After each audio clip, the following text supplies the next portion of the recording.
আসলে ভাইয়ারা আমি রান্না করতেছি। দেখেন রান্না করতেছি হাঁসের মাংস। হঠাৎ করে হাঁসের মাংস খেতে ইচ্ছে করলো, এই জন্য হাঁটিয়ে থেকে নিয়ে আসছিলাম হাঁস। রান্না করতেছি। দেখেন হাঁসের মাংস। সবাই কমেন্ট করে জানাবেন আমার মাংসটা কেমন হবে। দেখুন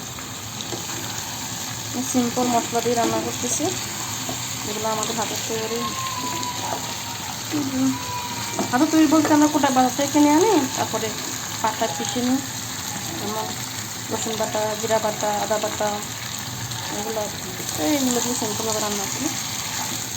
এবার দেখতে থাকুন আমার হাঁসের রান্নাটা। হাঁস রান্নাটা সবাই কমেন্টে জানাবেন কেমন হলো।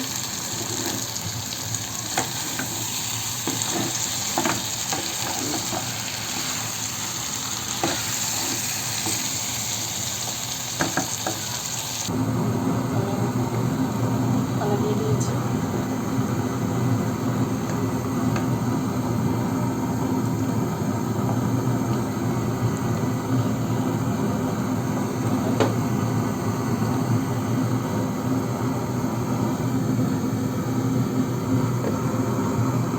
ঢেকে দিলাম।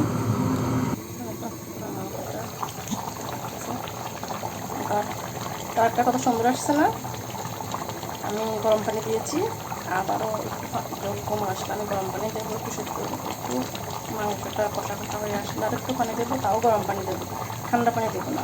ঠান্ডা পানি দিলে কী হয়, মাংসের যে রঙটা সুন্দর হয় না। দেখবেন গরম পানি দিবেন, মাশাআল্লাহ মাংসের রঙটা অনেক সুন্দর আসবে। দেখেন আমার মাংস অনেক সুন্দর আসছে।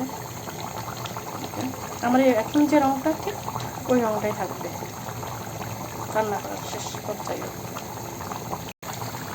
আমি প্রায় 40-45 মিনিট দেখুন আমি একটু মাছতে জাল দিয়ে দিলাম। মাঝখানে আমি একটু পানি দিয়েছিলাম, গরম পানি আপনারা দেখে দেখানো হয়নি। দেখুন আমার রান্নাটা প্রায় শেষ পর্যায়ে। আমি একটু ঝোল রাখবো, ঝোলটা এই কারণে রাখবো যে আমি রুটি দিয়ে খাবো তো।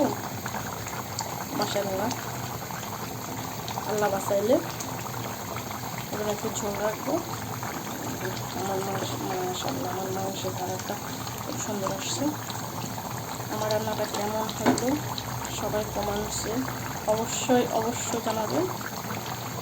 সবাই ভালো থাকবেন, ধন্যবাদ, টাটা, আল্লাহ হাফেজ।